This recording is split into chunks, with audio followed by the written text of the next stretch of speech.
And we are live. Good evening, everyone. Welcome to Holy Crap, the Vlogcast. Vlogcast that comes from a skeptical point of view to answer some of the questions of why. Vlogcast started as a combination of spite and the Streisand effect when people on Facebook didn't like to be told, you have no idea what you're talking about, do you? Part of this is to follow through with the old adage, sometimes the journey is more important than the destination. I'm your main host. I'm known as Shujin pretty much all over the place. You can find me wherever you'd like. Let me go ahead and introduce you to a unusual lineup for us for tonight. Almost back from the dead, one might say. Typically in the top left-hand corner of the bingo card of North America, from Calgary, back from, oh my God, are you feeling okay? Welcome home, Dalan. 2 months in the hospital, still hooked up to God knows what. I feel almost like a cyborg. But yeah, I'm here. I'm alive. Well, what's left of me anyway. For a little bit at Hey, least. first day back, you got to deal with me. Could be worse. South of him, down to the Midwest of the U.S., good evening, Brigid. Good evening. And from just outside of who's getting fired this week territory, UnrenownedTech, hi. Hi. I had absolutely nothing to do with it, and I can prove it. This time. You've got a letter, don't you, Epstein? A couple screenshots, a couple recordings, the tapes, although nobody uses magnetic transcription anymore. You'd think that. I've got a shelf back behind over me that says otherwise, but that's just me. Okay, anybody except a Luddite. Oh, did I say that out loud? You did, and rightly so. And by the way, for those of you that are wondering, where's the rest of the crew? Well, Heretic Woman is not feeling well. Okay. Joey, of course, will be joining us momentarily. Joseph may just be sleeping in, which is perfectly fine. I got no problem with that. It's super early. But we got somebody who apparently needed to work off some debt from being too drunk at ReasonCon. Joining us from Opening Arguments, more than half of the crew from Opening Arguments. Good evening, Andrew Torrez. Wait. A, thank you for having me on the show. B, when you say more than half, do you mean by volume or by weight? Anyway, thanks for having me on. So Andrew is over here only because I coerced him and needled him mercilessly. Plus, I basically begged because I'm going to be gone for the next 2 weeks. I kind of told everybody about that. This week I'm here. Next week I'm going to be traveling because I'm DJing for somebody's wedding. Go me. It was very nice to hear. Yeah, you were the first person we thought of. Nice. Thank you. And yes, one of our old co-hosts, Witchy Bunny, getting married. So congratulations there. Wait, And that's the wedding you're doing? that's the wedding I'm doing. Everybody, pardon me for a moment. Nice. Tell her I said hi. It gets better. Her MC, Matthew Ebel. I get to work with Matthew Ebel. Hey, I got to play Left 4 Dead with Matthew Ebel. I'll never do it again because I kept shooting him. That's all right. Well, he got in my way. That's my excuse every time. For those of you that have no idea who I we're say that talking when I play paintball. Yeah, well, what do you want? The other piece is the weekend after that. I will be doing the. Let me find my. I don't know how well this is going to show up over here. My Ride for Roswell, 36-hour radio stream. That particular weekend. So it's going to be 2 weeks from now. There is a podcaster of some notoriety that does a 24-hour charity stream. And to him and those that do it, I say, that's quaint. I'm sorry, 36 hours is... Plus, it's, after 2-3 hours of being on the air anyway on that particular Friday, so that'll be good. If I don't know. I don't the get ones who invited do to that 24 one, so. hours. I'm sorry, Andrew. Oh, I just said I wouldn't know because I don't get invited to that one. But anyway, Well, see, the thing of it is, it will be an open invitation. I'll make sure that Skype is running the whole time so that anybody that wants to pop on and make sure that I'm actually conscious can do that. And I got no problem with that, which is cool. So anyway, let me get everything rolling over here because we got man, we got fun stuff to talk about. If you're watching us live, by the way, first, thank you very much. Take advantage of the live chat with us. If you want to get in touch with me via Skype, you can do that. Just find me as Shujin Tribble. And there is a Discord channel set up now. So if you would like to join in over there, you'll be able to chat in with me over that way, and I'll be able to see what's going on.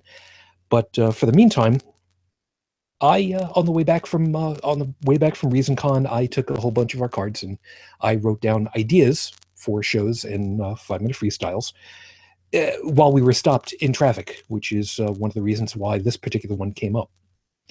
And I still have a lot of cards left over.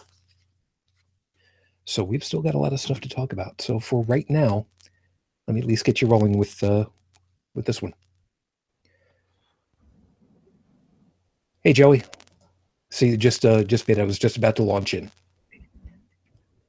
So let me go ahead and get this rolling over here. So with 5 minutes on the clock, your 5 minutes starts right now. Traffic jams are kind of like life. I know. Everybody's going to start complaining about that I'm nuts. All right, what else is new? And no, it's got nothing to do with living in Brooklyn for a while and smelling Jersey. I know it's a long-running joke, but when you've lived across the water from Newark, you kind of get the idea. But we learned something when we were on the drive back from ReasonCon. It was myself, Tiny Trib, and Beth from one of the other podcasts, and I came to a conclusion, a realization about something that otherwise doesn't seem like it should make any kind of sense. Now, to kind of put this in perspective, we were backed up a long ways on the highway leaving Hickory several times. And it wasn't because of accidents. It was what's otherwise referred to, believe it or not, as a technical term, Wile E. Coyote moments in traffic, which is literally where there's just so many people that's just driving, and then all of a sudden you go from a certain plateau of however many people are on the road and everybody's moving along just fine, and all of a sudden the speed of traffic just plummets off a cliff. Literally, if you're looking at a graph, it just suddenly just drops and everybody grinds to a halt and slowly moves along, and there's nothing there. It's just everybody got clumped and we got stuck for miles, literally a couple miles. And the whole time I'm thinking to myself, it would be really, really nice to know what the hell is going on. At least I would have a little bit more, composure for myself. And I'm watching the tractor trailers, because tractor trailers, they sit way up high so they can see what's going on. So if you are stuck in traffic and you see the tractor trailers are moving to one side or another or wherever, you want to follow them because they know what they're doing. I mean, they drive for a living. But nothing was changing. They had a view up above everybody else and they weren't shifting lanes or anything. So I'm looking at this and going, okay, it's got to be something that's already off to the side and there's nothing that can really be done about it, which still doesn't make sense because you'd want to shift. Okay, whatever it is. All right, you know what? We'll find out when we get up there. My traffic program, which is Waze, yes, I'll give it a little plug, also was not showing anything other than just slow traffic. Okay, and I'm waiting. I'm waiting really hard for somebody to finally pop up and chat in on the map and just say, okay, there's an accident, or there's police, or something. And I can finally see well enough ahead. Nothing. It wasn't even the little amount of rain that we had at that point. It was just nothing. And I'm all kinds of, annoyed now. And I'm like, we've got like nothing that stopped us. This was just a whole bunch of people all at one point trying to get through an area, and somebody slowed down for whatever the hell reason, and everybody backed up. This would have been so much easier if we'd just known about it, if there had been a sign somewhere overhead that had actually literally just told us, traffic stopped, slowed down ahead. And that's when it hit me, and I had to write this down for myself. Maybe that's exactly why religion is such a huge draw. We don't know what's going to be happening next. We would love to know. We would like to know, because it would make it so much easier, so much less onerous on us to just not have to keep questioning what's coming up next. Why is this the way that it is? Except just to find out it just kind of is, because it's just is. It's so much easier to deal with these problems when you can see where the problem is. Even if it was just a matter of these moments where just people just ended up backing up all over the place because they just ended up backing up all over the place. At least if I had known that, I would have been a lot more comfortable to just kind of sit back and go, we'll get through it when we get through it. Maybe that's what we need to concentrate a little bit more on. Don't worry so much about knowing what's going to be coming up ahead. Maybe it's just okay. Maybe it's just enough to just enjoy the ride. Episode 163 on the docket, Your Honor. Keep away. I had been sitting on this particular idea for a while, and I say that because I am one of those people for whom the big C, cancer, is a major problem child. I have been working for the last 12 years, as little or as much as I could, to help out the Roswell Park Cancer Institute here in Buffalo. We lost my wife 12 years ago this month. Matter of fact, on the 22nd. And I have been helping their fundraiser for these 12 years. She did not get to see the first running of the team, but we've kept going. She hated the name of the team, by the way. She thought it was absolutely stupid. The name that I came up with was End of Cycle for Sarcoma, because it's a bicycle ride for people, and it just apparently I'm really good at coming up with names, not so much content. So whatever. But I have dealt on multiple occasions with people who do the whole Big Pharma has been keeping the secret of curing cancer from the public because it's cheaper in the long run to hide it. Because, they can make more money giving treatment for little bits and pieces and keeping people alive just long enough to squeeze as much money as they can. Kind of like Ford did back when the Pinto. Nah, that couldn't have been it. So we're going to go through that. And I've specifically had wanted Andrew because he has knowledge of legalities. And I don't expect that, and speaking to you specifically this time, Andrew, I'm not expecting you to have direct information about, well, here's who's going to find out what kind of law they have to go through, or what kind of, I'm not worried so much about that, but the overarching of how this all ends up playing out is really where I'm expecting that you're going to help us out in understanding a lot of this. So don't think that your time is going to get paid for, because it's not. It's kind of one of those things. You're welcome. I figured I'd just get that out of the way ahead of time. Wow. Well, Shujin, thank you very much for having me on the show. I'm looking forward. That was a that was a really moving introduction, and I didn't know that background, and I appreciate you sharing that with us. No worries. I've made a point of talking about it as much as I can in the right contexts. That's also part of the reason why, if you find the video from ReasonCon, I did do a toast Saturday night. Yeah, Saturday night. It was a little tough considering how much alcohol was already going through everybody, but I at least got it out there. Anyway, just before we get into the actual piece, since Heretic Woman isn't here, I did kind of go looking for news about Rafe Badawi. Unfortunately, at this point, I have no new information as yet.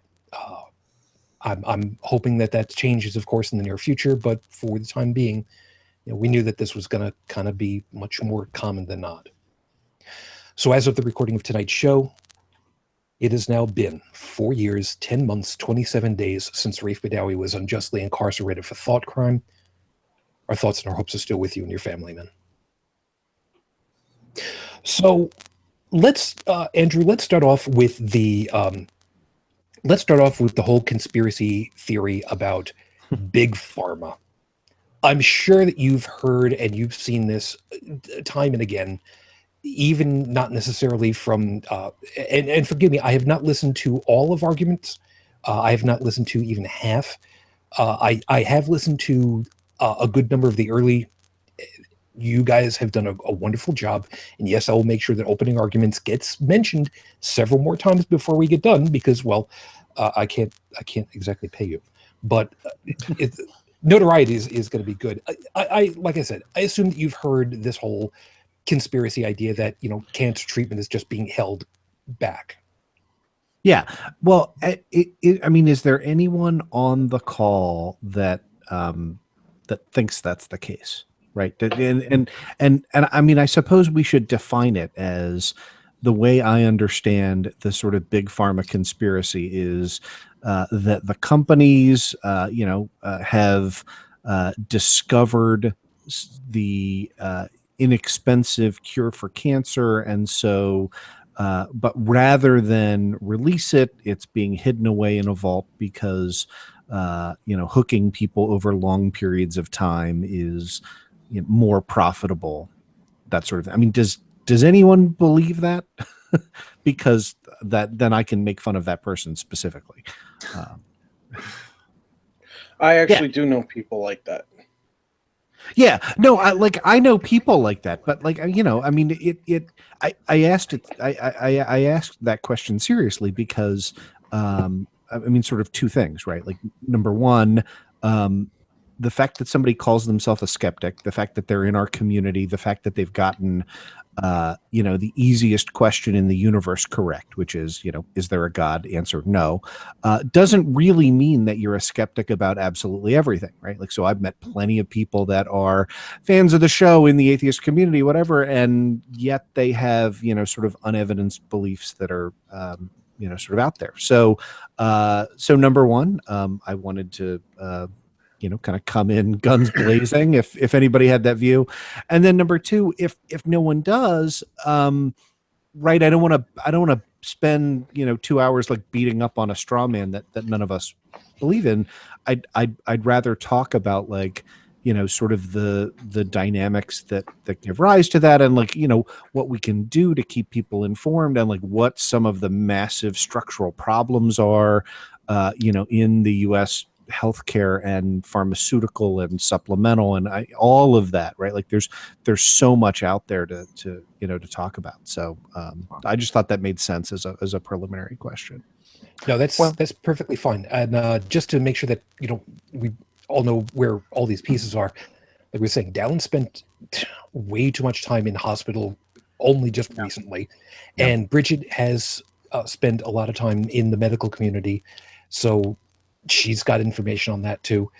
Joey's been dead before, so that's I mean, there's that, which is true. Now, dead or dead me that Saturday at ReasonCon dead? As in the Joey, would you be? As in officially declared dead on well, not on arrival, but pretty much triaged. Yikes! Well, they figured okay, you're looking well. It's been way too long for this guy to still be be recoverable. So yeah, we're just gonna call it and move on to the next guy, which is kind of what happens in a troop medical site. Yeah. So again, as somebody who doesn't know the story, like, how did that come about? Like, to talk. Oh, it's simple. He got blowed up. He got blowed up. Well, that one was shooting. Oh well, fine. No, Blown up, shot at, Yeah, whatever. You can. Iraq. Forgetting It's a the best fun time. It's like a day at the beach, except constantly exploding. Oh my gosh. So Joe- when was this? Oh, this was back in 2007. Yeah. Fun times. Tell them about what you asked the doctors when you woke back up. I don't remember what I asked them. I remember the nurse screaming when they came in to clean up afterward and found me sitting up with, guts hanging out. Yeah. You told us that. So apparently, one of the doctors had said that you had asked them why your insides were on your outside. I was making a bunch of jokes about that, yeah. But So yeah, it's safe to say that we've collectively had some medical experiences. I am sorry to let you down that I am not a believer in the cancer conspiracy, but as you can see, there's plenty more you can make fun of me about. Oh yeah, no, don't. I'm sure we'll find that. Did you see like a light at the end of the tunnel? Could we No. talk about near death No, experiences? but I heard a here? lot of crackling. My feet were really hot. It burned when you peed. Let's be fair. You were in the desert after all. I mean, this is not uncommon. Maybe you had your socks blown off. Maybe that's I a heard whole a lot other of myth. flapping. Okay, moving on, because out of context theater. There was a lot of screaming and burning. Oh wait, that's Iraq anyway. Yeah. Oh. So anyway, the real, like I said, the real quick and dirty on the conspiracy is that all of these companies in research and sending out treatment ideas, and the medical community itself has been, and please forgive me if I'm wrong, and correct me, and actually go a little bit further into it, have colluded, I believe is the right term for it, in order to keep the actual cure away from the public. Is that the right term and the right usage in this particular case? Yeah, I mean that'd be the right usage, and it sort of starts at the first kind of obvious evaluation of what are you talking about in postulating a conspiracy, and that is in today's marketplace, and it certainly has been true for the past 30 years, right? Like there's a tremendous amount of mobility, right? Like, and so, people tend not to stay at one employer for particularly long, particularly if you're talking about like, Merck or something like that, employs 500,000 people, right? Like those people come and go. And so, now you're once you postulate a conspiracy, you are postulating signing up everybody who's ever worked for that company for life when they're not employed for them for life. So yeah, I mean, you just start multiplying entities, kind of out of the gate. We talked about this. I don't know if you saw the Lawed Awful movies where we did Runaway Jury, but one of the jokes that we made in it, right? And so the plot of Runaway, it's weird to say it has a plot.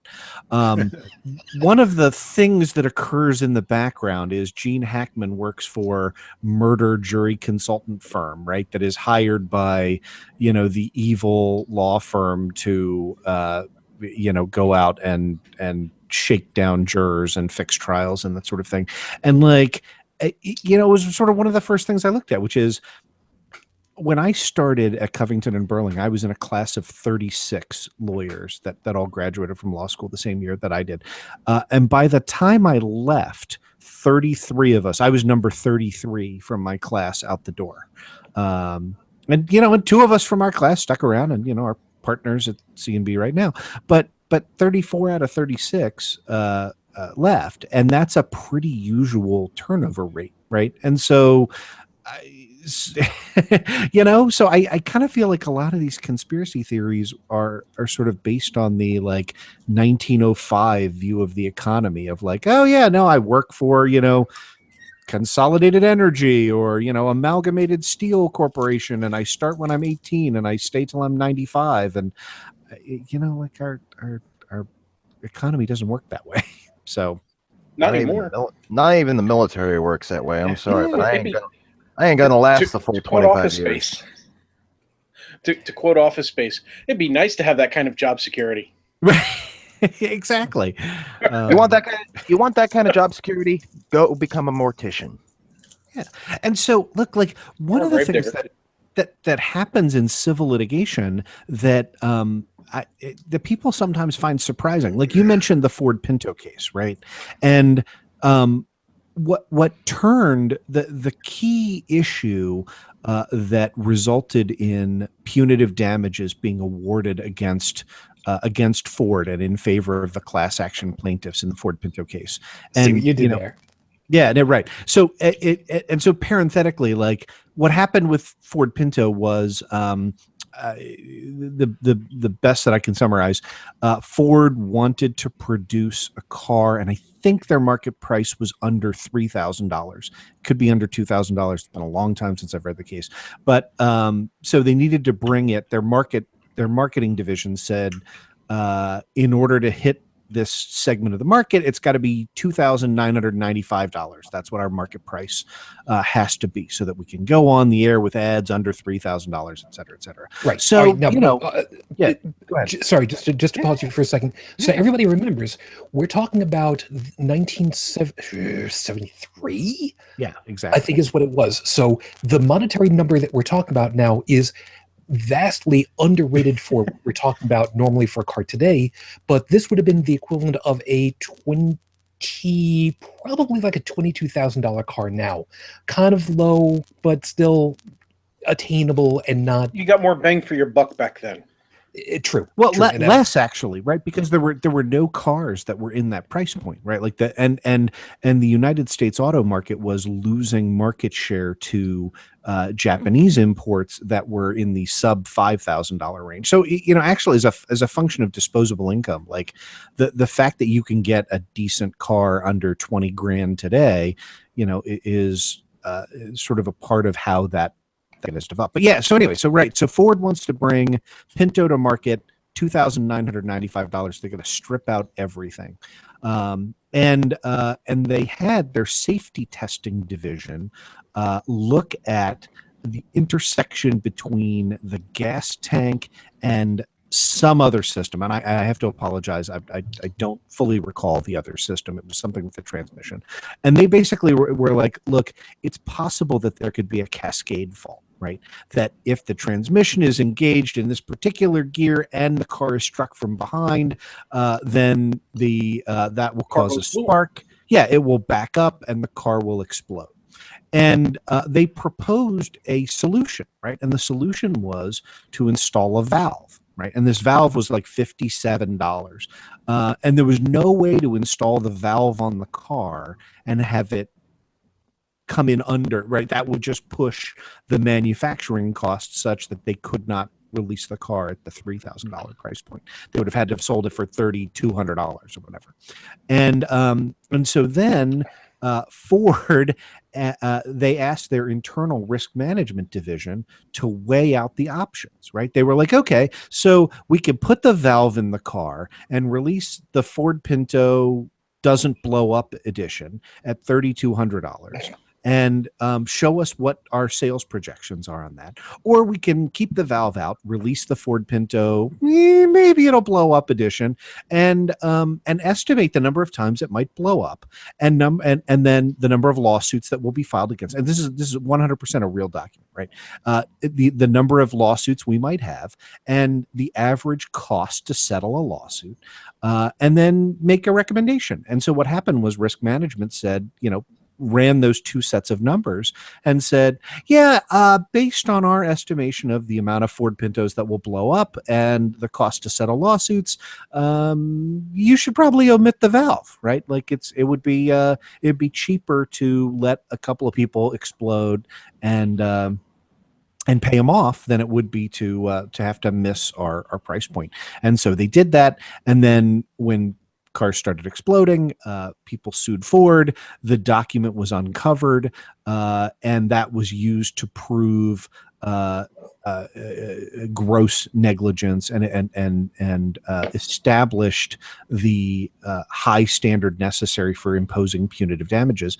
And so there are a lot of like lessons to that story, but to me, what's relevant to the conspiracy is Ford gave the other side that document. Right. And the reason Ford gave the other side that document is because in a civil lawsuit, when you have discovery, the court says, go through and look at all the files and everything that's relevant, you've got to produce. And you might and so if you have a view of the world that says, well, big company, right, big Ford, right, like they're one of the, at the time they were one of the 3 largest auto manufacturers on the planet. They might have been the single largest auto manufacturer on the planet, right? Like they clearly had some monopolistic power, and so you might say like, well, I don't understand, like why wouldn't you get to that document, and why wouldn't you just sort of conveniently be like, oh, look, this document fell into a shredder and then the shredded bits fell into a fireplace and I'm sorry, we can't produce the right? Like, why wouldn't you just destroy that? Why did they voluntarily turn that over knowing that that was going to cost them hundreds of millions of dollars, which, as Shujin has pointed out, in 1973 was real money. And the reason is because you could not engage in a conspiracy to get the law firm and the company to pretend like that document wasn't there, right? Like, because it was going to be some, first year lawyer with, like my firm, my old firm, Covington and Burling, who would then go home and like that person would, tell his wife and be like, yeah, you'd never guess what we did today. Like we found the horrible document and I shredded and incinerated it. Like, it's just impossible to do that, because that person 6 years from now is not likely to still work for the same law firm. It's not likely to still work at the same company. And that level of mobility, in my view, is what makes it almost impossible to sustain any kind of theories about like business conspiracies in a capitalist economy. Like there's just too much mobility of people. So. Yeah, and now we have to kind of take that into account, how times have changed. When once upon a time, the paper trail was literally it, and brought down presidencies, literally. And I'm not saying that because of the current news and such. Truth be told, in other words, it wasn't a shot at Trump. It wasn't. It's true that paper trails have brought down regimes with because they've caused companies to go bankrupt. They've politicians to lose their jobs, go to jail, whatever. Recall people cars. have committed suicide over the skeletons in their closet that were on paper that were uncovered. I mean, yeah. So now let's fast forward. Let's fast forward to, let's say, the mid 1990s. The internet is kind of its own Wild West. It's possible. It's not for porn yet. That's not entirely true. But the ability for people to simply use email to send text files literally around the world in the blink of an eye changes the way that everything operates.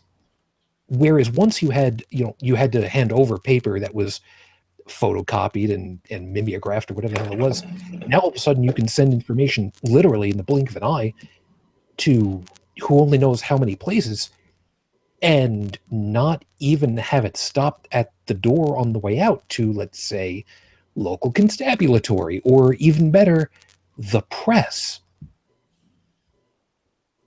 The ability for somebody to just pop out a message in that respect has to make it much more desirable, I guess is probably the nicest way of putting it, for a company to play nice. Wouldn't one think, Andrew? Yeah, I it's hard to say, in the sense that, right, like the paper trail thesis, I think is a good one, and obviously, I mean, I would say sort of beyond what what the internet does and what we have today is if there is a document 40 years ago, you would hope that there would be a dozen photocopies made and somebody held on to it. And today, if somebody has sent a document or an email, you have to think there are 1,000 copies and it can be transmitted to anybody at any time, right? So, when I think about like, times in my practice where we've uncovered like the smoking document, like again, kind of the reason why it can't just sort of conveniently find its way into a shredder is because you don't know how many people have it. And I think my favorite example of that were all of the intermediate documents in the Dover versus Kitzmiller case. I don't know if you're sort of familiar with that discovery process, but basically like that was the intelligent design case in Pennsylvania, and they were trying to prove what we all know, that intelligent design is just creationism with a new marketing slogan. And they found various drafts of this book where somebody had gone through and done a Microsoft Word cut and replace and searched for creation and replaced it with variations on design.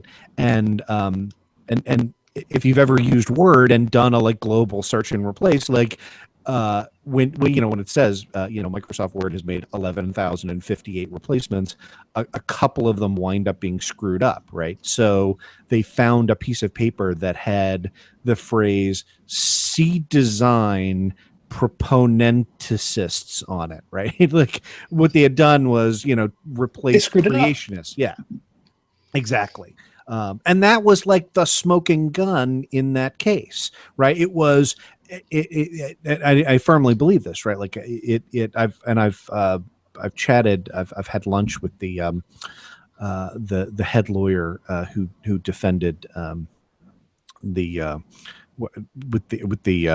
head lawyer for the plaintiffs, I should say, and the judge in that case was very, very skeptical, longstanding conservative judge, George W. Bush appointee to the bench. And that was the moment in which he was like, oh, okay, like I'm dealing with people who are fucking liars here, right? Like, and yeah, like when those sorts of things come up and you can look at it and be like, there's zero way to spin this, right? Like you don't typo C design proponenticists. And so, to borrow a different expression, it's black and white when something like that happens, literally. So here's where this now takes us, and of course, guys, at any point, please feel free. I don't want to completely take over all of this exactly, but now let's kind of take this even further. We're going into the millennium. We've got genetic level research that happens for cancer, which is what was going on for my wife. Literally, they were checking out a completely new classification of medication. And for those of you that are the geekies of the crowd, and I know there's very few of you that know how to spell it, never mind how to say it, because it took me a long time to be able to pronounce it correctly. It was anti-angiogenesis. Was the new classification. So they were using a new classification. They were using a drug that was already kind of useful, but they were trying to find out, could it work at a molecular level? So we're talking about some heavy-duty research that has to go on for something like this. So you've got, at minimum, the oncologist, theoretically a secondary researcher, but in my case, our oncologist was also the head researcher on this because this guy was brilliant. And then the people that were working behind the scenes, who only knows how many people in the labs to figure out all this stuff. Like you were saying, the number of people that something like this would have to go through, this singular patient would have to have been an immense number of people. Now, Brigid, I want to kind of get you. You were, let me kind of cage this a little bit.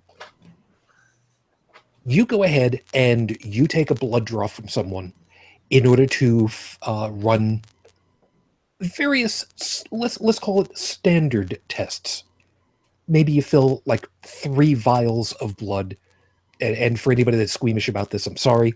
Congratulations, you haven't had to deal with this one before. And don't worry If it about was it. only 3, you got off light. Well, Yeah, a lot of times it's 4. okay, so let's call it 4 for a second. You take that blood. How many hands does it then have to go through before you get a call back from the guys that say, well, here are all the levels on everything? A rough guesstimate. Well, several. I mean, you have the phlebotomist who drew the blood. They hand it off to someone in the lab who, spins it down, and you have someone else who gets tests ready to run on it, and then you have to get the reports to the medical person, and the medical person gives the reports to the patient. Now, that's only 5 at that moment. Now, let's assume that this is a, again, quote unquote, standard range of tests, because you want to get a base range of ideas of what's in the blood and kind of run it from there. What happens if you need to do some more specific testing? Like, for instance, for perfect example, you want to do HIV in order to do information about what's in there, what other virus or bacteria might have been begun to be accumulated, because HIV attacks the immune system. Mm-hmm. I assume that's got to go through at least 2 additional people beyond that point. Well, it depends on who they have assigned to do assays. If there are several tests where they can, do assays at one time, they usually have one person do that, just to keep the cross-contamination down. But yeah, I mean, you do have additional people brought in at some point. It just depends on what all you're testing for and how much blood you have, and who all's working in the lab, and whether they do it in-house or send it to an outside reference lab. So then we got all that. All right, let's go with 10 people, just because it starts to be a fun number at that point. If it's taken, drawn, some is done in-house, some has to go out-house, so to speak. Sorry, bad choice of words. With the way that things work sometimes. Anyway. It's one of those days, isn't it? Well, see, the problem with it is, I know full well that in the medical community, you sometimes have to go to an outside group. For instance, when Fuj had to go for her tests originally to check and see what's going on, this weird lump, she went to a place that specifically does mammograms. Yeah. And it was not affiliated directly with any hospital. It was a medical group, and that's kind of their speciality. Unfortunately, it was whole other thing, later, another time, later. But you then have no control over what goes out to an outside group. You've got expectations because, you're supposed to have how things work. But then you can't really watch it the whole time.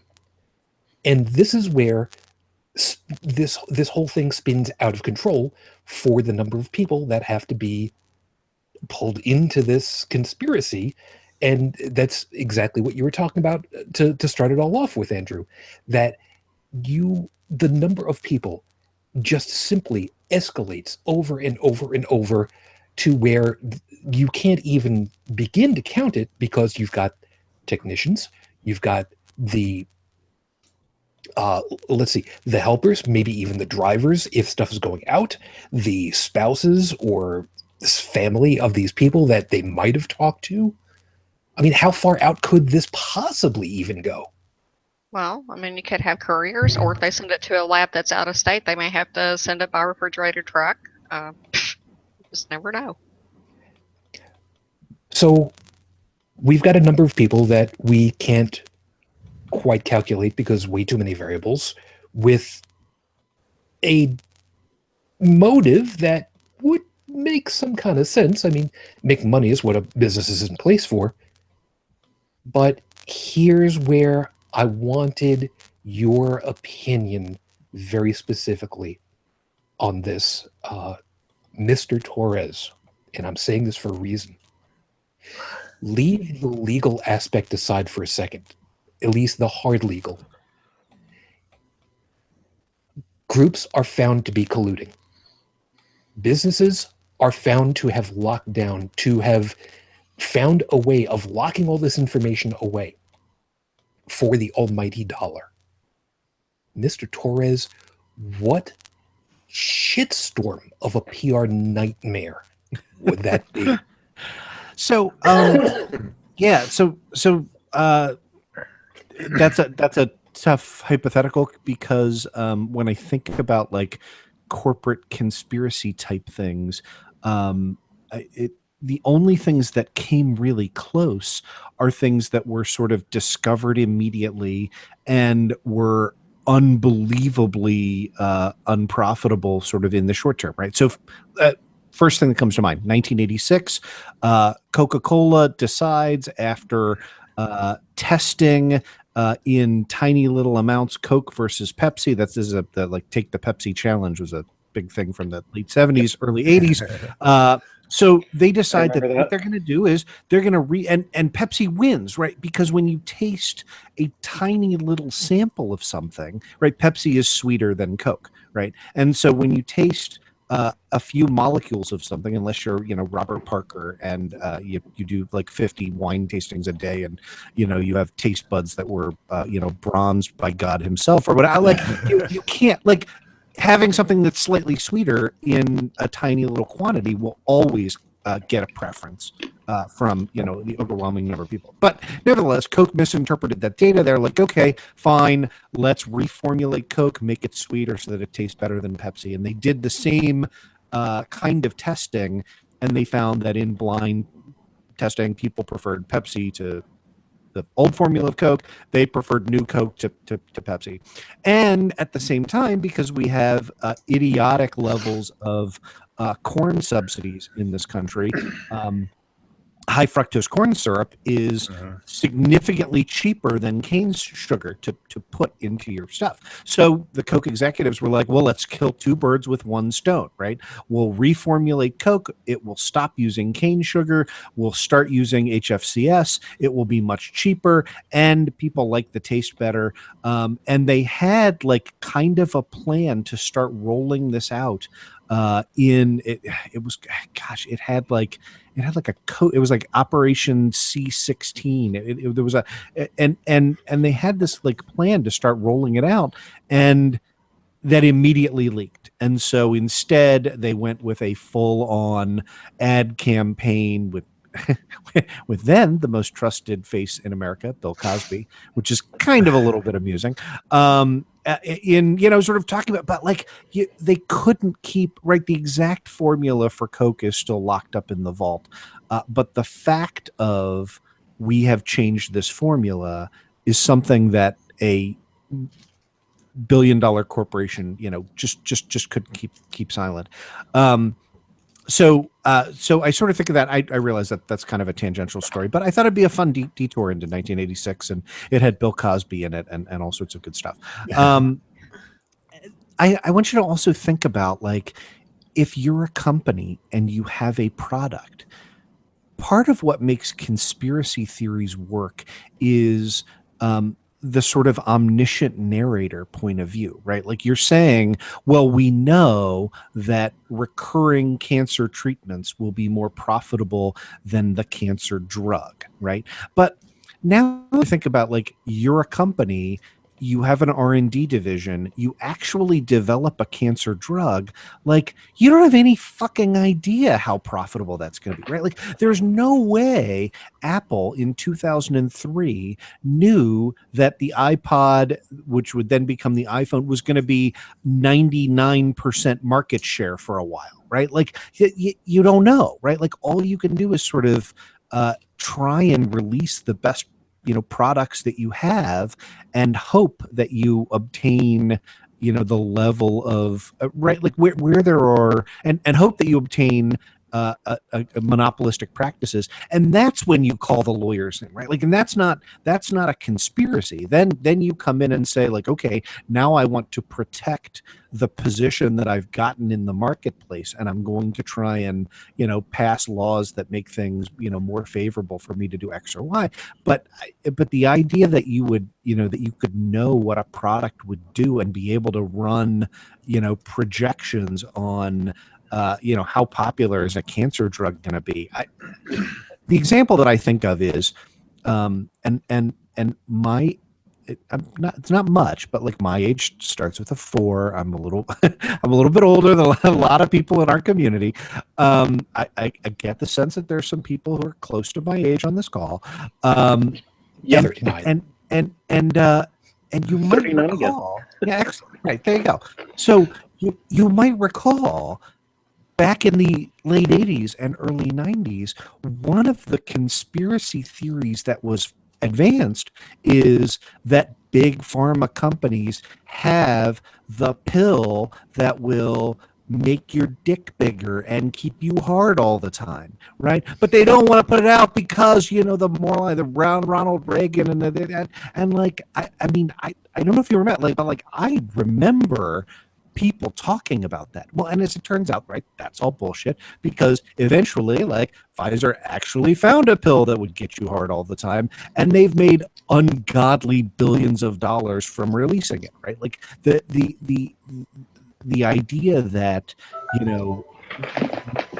you can figure out, oh hi,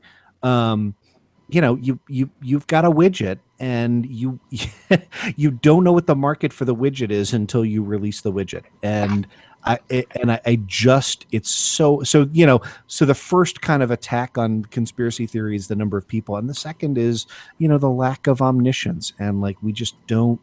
You don't know when you've developed a product, like what the comparative advantage of that product is. And every piece of evidence we have about our economy suggests that you would want to explore what the market is for that widget before you lock it away in the vaults forever. Yeah, the problem that I've always had with trying to deal with this is, like I said, the absolute PR nightmare that would come of all of this. And I kind of want to throw this out for everybody else to go through with this also. If you knew someone, and leaving me out of the equation for a second, because I mean, you guys know me, the way that I'm going to ask this.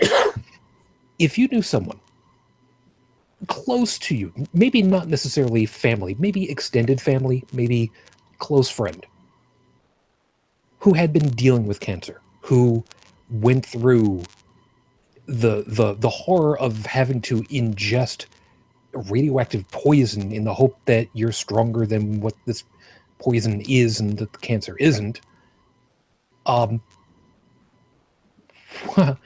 what kinds of levels of holy hell would end up being raised, do you think, for yourselves or maybe other people? I mean, are we talking pitchforks and torches at night storming the castles?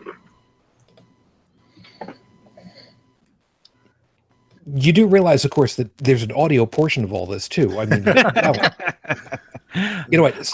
I just felt like I've been talking so much that I was gonna let somebody else jump in there. But right, like that was the whole point of the new Coke story, right? Like Coke stock fell, I believe, on the order of 25% in the new Coke fiasco, right? Like think about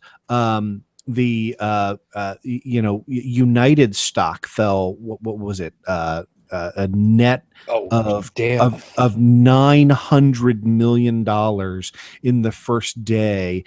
Once the videotape of the security guys beating the crap out of that guy leaked out. Like in all of these cases, the downside risk is enormous, and I can tell you, right, like one of the reasons I was hired by the Scathing Atheist, for example, is that most lawyers tend to be unbelievably risk averse, right? Like, and most companies are risk averse, and so you bring somebody in, and you're like, and your question is not how do we maximize our net return. Your question is, in this scenario, how do we avoid the catastrophic scenario whereby we go bankrupt and all of our assets are put into a trust and distributed out to, class action plaintiffs over the next 75 years because, we've been burned to the ground. And lawyers will tell you how to do that, right? Like, they will say,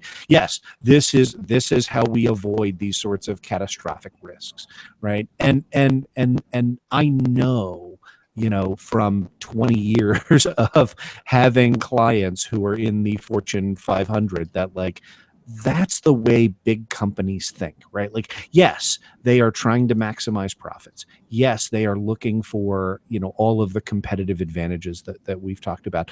But fundamentally, when they have engagement, when they are thinking about large decision making, they employ the kind of like Rawlsian maxim. They pull you in and they say, how could this go wrong? Let's brainstorm that. Tell me all the different ways that this could be a disaster, and let's make sure this isn't a disaster. Because we have an experience with that, right? Like, and here's another one. I've got a lot of experience with insurance in covering asbestos losses. But there was a company called Johns Manville, right? And Johns Manville was basically Amalgamated Asbestos Inc., right? Like, all the asbestos sold in the United States, 95% of it was manufactured by Johns Manville. They were one of the largest companies in the United States in the 1960s. Today, Johns Manville is still a going concern. It is the Johns Manville Trust, and 100% of the proceeds of the company, like, literally what happened was, once asbestos lawsuits broke, Johns Manville went into bankruptcy, and 100% of the assets in bankruptcy were reorganized to pay out litigation claims, right? Like, and it's still doing that today, right? Like, the only people that made any, right, everybody who owned Johns Manville stock saw it go from $235 a share to zero, right? Because, it turns out the product that you're really, really good at selling is toxic. And no, right, that's the question I get asked, is, okay, how do we make sure, right? Like, we love to make, we're a $10 billion, Merck, right? Like, we're a $10 billion company, Pfizer. We'd love to be a $20 billion company, but you know what we would hate to be more than that is we would really hate to be a $0 company, right? And that risk aversion, I think, ties in really nicely with your, sort of PR apocalypse scenario.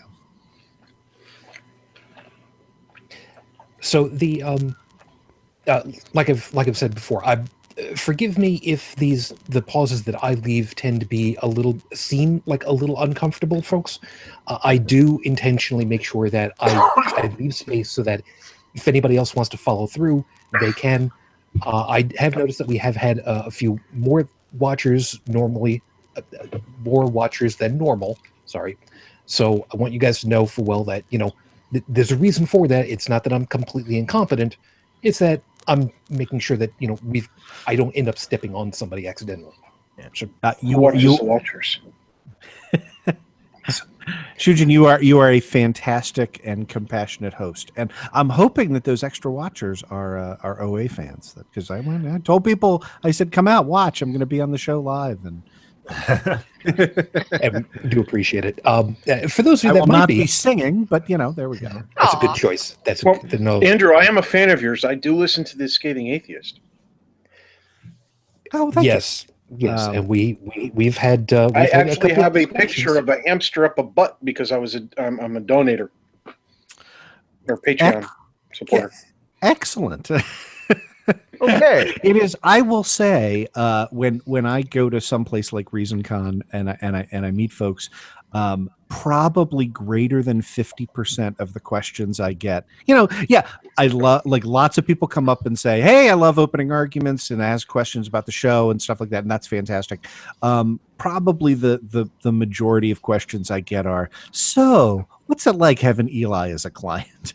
There are certain levels of client protection and confidentiality that I don't want you to screw over for yourself. Oh no, I would not. I would never break confidentiality. But I honestly don't know if you guys riff off of each other, if they're planned jokes, but if you guys riff off each other, it's great. So on the show, I can reveal this. The show is very Scathing Atheist is very tightly scripted. So the jokes are pre-written. But I will I will tell you that the material from which it draws is almost always real life material, right? So when Eli says, Andrew made me cut the joke about how I wanted to go on and, encourage our patrons to murder Mike Pence, like, that's 100% true, right? I have absolutely said you may not run a promotion in which you encourage your patrons to murder Mike Pence. No matter how good. They've been saying stuff like that a lot more often now, too. By the way, we have to remove that joke. We can't tell that joke. We're not going to put that joke, but they put it in the Patreon supporter episodes. Just to put all the uncut stuff in there. It's a good illustration of loosely tying this into the theme, because I'm going to take this down a tangent, but.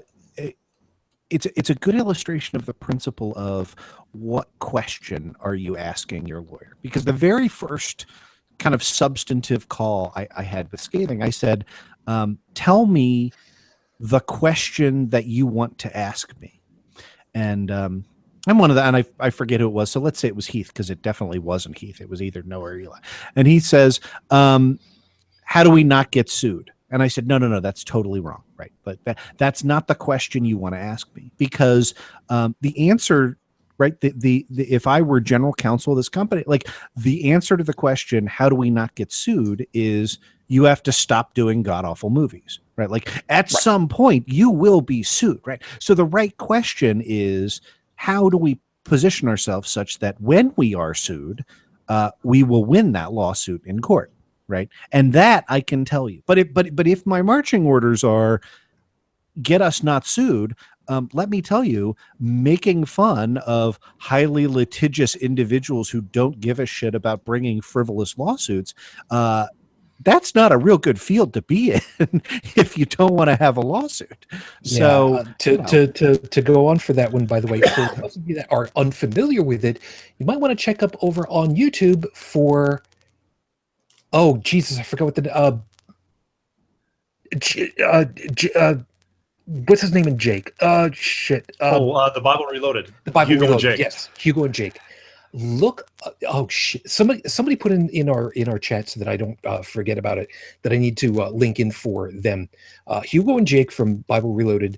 They got sued, and they got takedown notice, and they had to go through a buttload of stuff. They ended up kind of coming through correctly, but it took a lot of work. The guys over at I'm trying to remember, Mr. Novella, Dr. Novella got sued. He had to go through a whole bunch of shit because somebody said, I don't like what you're saying and you're pissing on my parade. And even though people can come out at the wrong end of that, sometimes it's worth it for them, because a Pyrrhic victory, well, for the other team, you know what? I made my point because I killed a whole bunch of their money. Yeah, well, yeah, a couple of things on that. So, I mean, number one, I don't know. I know of the Bible Reloaded soup. I don't know anything related to the details. I listened to the episode on cognitive dissonance. I have a lot of questions about that, but I don't know the details. So I'm going to let that one lie. We covered the Stephen Novella lawsuit. He was sued by a guy whom he called a quack with a one-man outfit, who was, as far as I can tell, a quack with a one-man outfit. Don't you? It's not slander if it's true. But look, I mean, one of the things I talk about on OA all the time is the difference between prevailing on a motion to dismiss versus prevailing on a motion for summary judgment or at trial, right? And so the kind of 8-second version of that, that's funny. The kind of 2-minute version of that is a motion to dismiss is something you file instead of answering a complaint. And what it says is, even if the facts that you allege in this complaint are true, it does not rise to the level of stating a cause of action, right? And so the benefit of filing a motion to dismiss is that you get out of the lawsuit really, really early. And in particular, you get out before discovery, before they have the opportunity to make you go through your files and produce all this information. And that's where lawsuits get expensive, right? Because that just requires time, and you take depositions of people, and both sides are paying their lawyers, and it's just a giant mess, right? And for a lot of companies, it's quicker to settle than it is to go through. Right. Yeah, absolutely. But when you're an individual, right, the way in which that pressure comes about is a libel lawsuit. They're often categorized in such a way as they will survive a motion to dismiss, right? So, for example, tomorrow I could file a lawsuit against Shujin, and I would say I got on to his. I went on Holy Crap the Vlogcast, and he proceeded to say defamatory things about my character for 2 hours. Right, I could be totally lying. Right, the answer would be wait. Hold on. The only one time I'm going to defame your character is if you play a drought. Let him go. No. Let him go. Right. So, but you would not be able to move to dismiss, right? Like, if your answer to the complaint is, I didn't say those things, then what the judge is going to say is, okay, well, that's what discovery is for, right? And so, in other words, there are some types of lawsuits where it is almost impossible to end them at an early stage, right? So even if I'm totally lying about what Shujin says about me, the fact that there is a set of facts that I could allege is what causes me to have disproportionate leverage over him in the first place, because he can't get out early, and that makes defamation lawsuits really, really tricky. And you may have been aware of a defamation lawsuit brought in our community relating to certain allegations, involving an individual who was accused of misconduct at certain skeptical conventions that was aimed at a dozen bloggers, very prominent bloggers, and they were totally blindsided by getting the accusation. And that's where, right, if you're a big company, you settle and get out, right? You pay your $10,000, $20,000 in blood money, and you say, yeah, well, that kind of sucks, but at least I don't have to pay Andrew $50,000 to get us through this pit. And more When you're an importantly, individual, yeah, go ahead. Guilt. I'm sorry? I said, more importantly, when they do the payout, that's not an admission of guilt. Correct.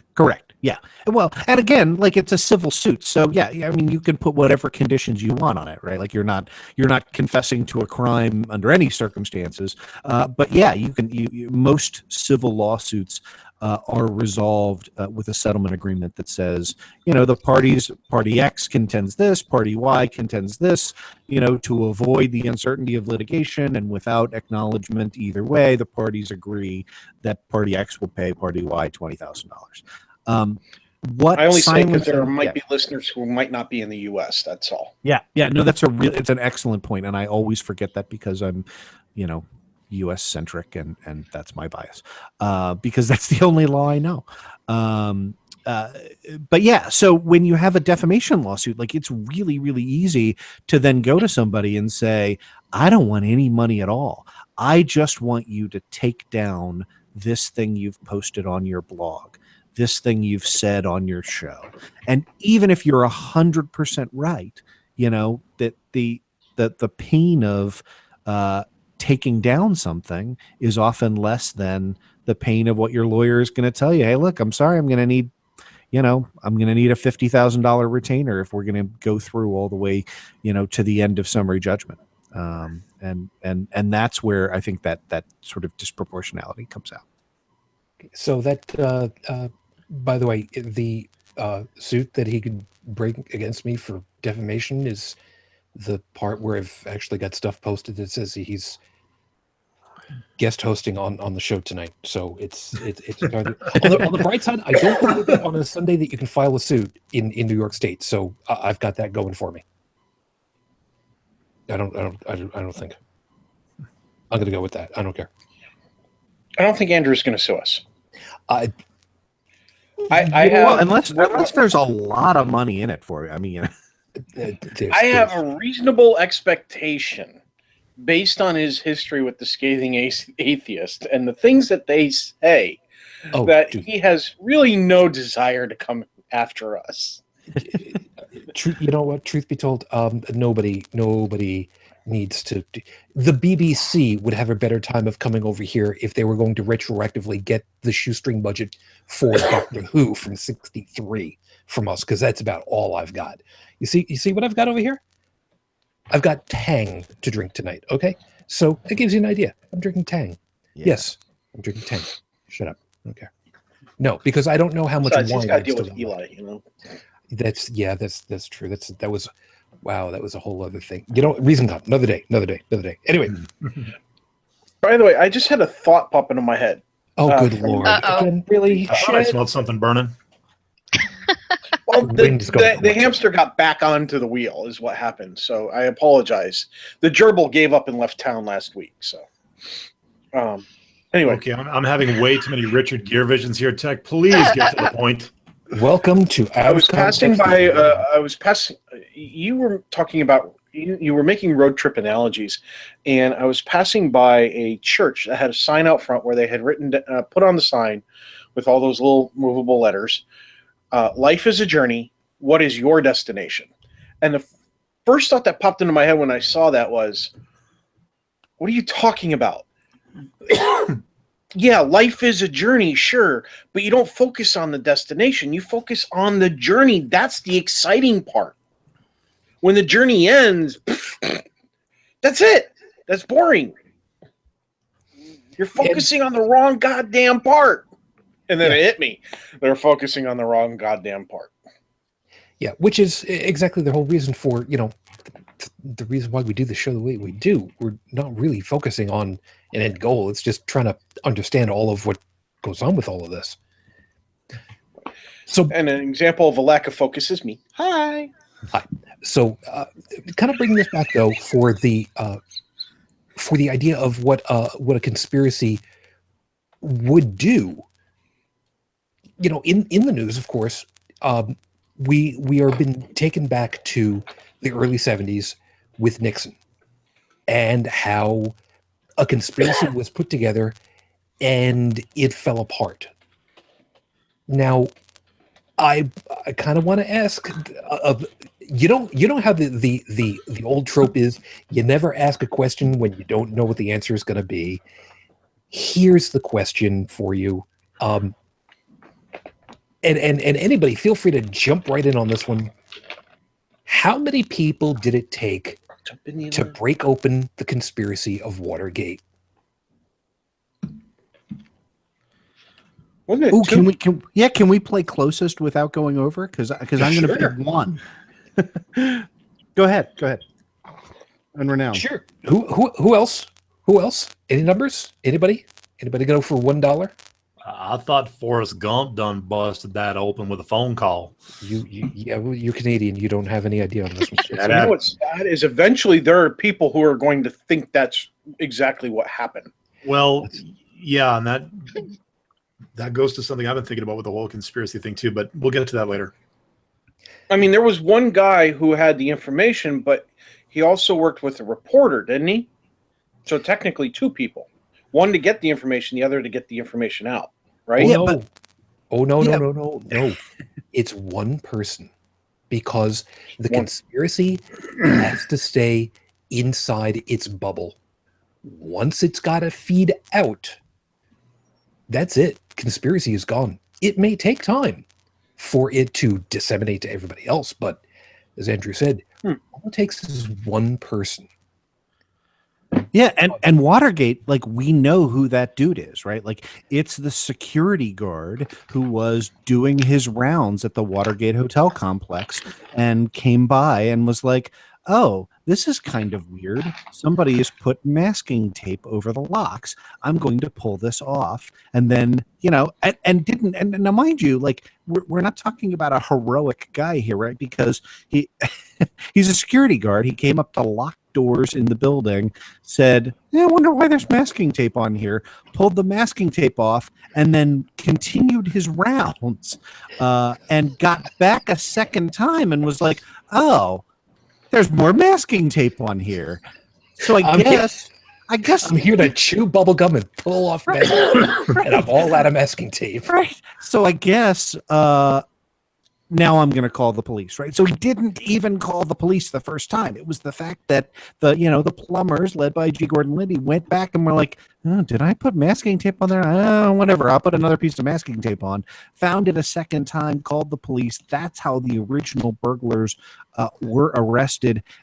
If that dude hadn't been there, then, maybe they would have gotten away with it. But like literally, right? That's 6 people in a conspiracy, right? Like if all you're going by is sort of, die hard rules, like you'd think you'd take out the security guard. But that's where I pin the initial start of the investigation is, I don't know, is the security guard who found the damn masking tape. So yeah, and right from there. And by the way, over in the chat, Aubrey, I did see you over there. Aubrey put 2. And I'm kind of guessing that you were kind of thinking of it the same way that Tech was, where one person had to give the information out and the reporter had to go ahead and accept it and kind of go hunting, because you go and you follow the paper trail, or in this case, as it was supposedly, it's fictionalized now, but the whole follow the money never happened, or more appropriately was not said, but it makes for a good trope, and it tends to be a good idea. Because money is a huge, absolutely fantastically huge motivator in a capitalist society. Now, I'm not saying that to bash on my country in any way, because, well, I mean, it just is the way of things. But if you can attain more power, more influence through acquiring more money, well, most people would much rather have more than less power and stature, because, well, yes, thank you. I'd like to have that 78-inch plasma screen TV with 14 gajillion fiber optic fed cable line to my house, and a Roomba to suck my dick. I heard about that one from the guys over Cognis, and I'm sorry, I can't get that out of my head now. Thanks. I've seen enough Roomba commercials, and I see the mechanism, and okay, that's taking masochism to like a whole different level of, yeah. What in the hell were you thinking? Just like, you're not the bottom, you want to clean my room. Yeah, see, the worst part of it is I got to thinking about that, and it's just like, you got these scrubbing things inside of there. How much worse could it possibly? Oh, back team, great, thanks, I appreciate that. Brain, thank you. Doofy Brain. plus a Roomba equals doofette. Okay. Yeah. So, well, this show's taking an interesting turn. Well, see, that's the fun. Andrew, welcome to Holy Crap, the Vlogcast, the show with more tangents than high school trigonometry. which is true. Which is true. However, yes, if I may, going back to where kind of we started with the whole cancer cure conspiracy thing, I think a major problem that we have here is that a lot of these people that are crying out over, oh, they've got the cure and they're just hiding it, is that they're thinking about cancer kind of the wrong way. Mm-hmm. It's not like a bacterial infection or anything of that sort. Bacteria, you've got one of 2 problems usually.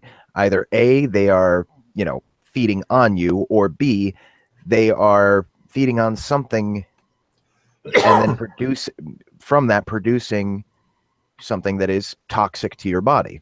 Yeah, fair enough, Brigid? Yeah. And viruses, well, they're not really feeding on you. They don't really feed. I'm still not sure what goes on with the processes of viruses. I am certainly not a medical professional. They just replicate. Yeah, my business was taking people apart, not putting them back together. Sorry, I find that amusing. But cancer's not a bacteria and it's not a virus. Oh. It is not something that you can simply come up with a pill for. No. We've known about cancer. What? It was Hippocrates who gave it the name, didn't he? Offhand, I don't know. It's a mutation. Yeah, but it's a genetic mutation, and it's not just something that is settled with, okay, I've got my one cell, I'm good. Because what your cells are programmed to do are to grow and multiply. Once that error has occurred in the genetic information, it keeps going, and it spreads. And let's just for a moment entertain math here for a moment. I know, math, really. Your typical human genome, 23 chromosomes, 3 billion base pairs each. It all kind of translates to about 2 CDs. It's like 1.5 gigabytes of data for each string of DNA in a single cell. So about 2 CDs worth. Multiply that by the number of cells in your body. That is 150 zettabytes. And if you've never heard that term before, you probably are better dealing with, terabytes. For example, my computer has a terabyte storage drive. There's more information than what I could store on, let's see, that's 1 5 followed by 11 zeros. Right? And where did that information come from, if not put here by Jesus? Come on. You know it. It's proof well, that's of divine creation. Admit it. That's a topic that y'all can I talk know about later. nothing. I know nothing. My point is, we've known about cancer, at least known about it, not been able to understand it, but known about it for 2,000 years.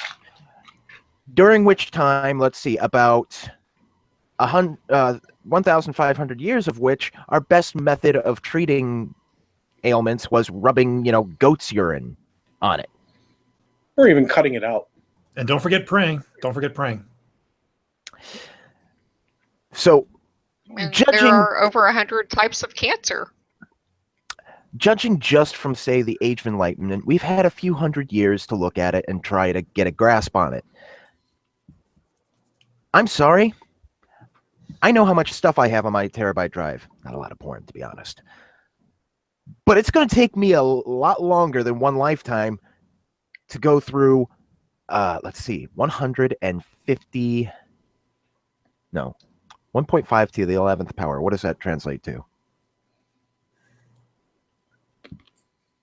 Jesus. I'm actually running it right in the. Actually, right now. let's see. Let's just put it this way, and I think Good Lord. Keith could relate to this if he were here right now. When I'm looking for my porn on my extra drive, because it's a 2 terabyte drive and because it's more than half full, it takes me a while to find the things I want. It is equivalent to 150 trillion terabyte drives. And you know how long Yeah, you know how long your disk defragmenter takes just to go through one. Uh,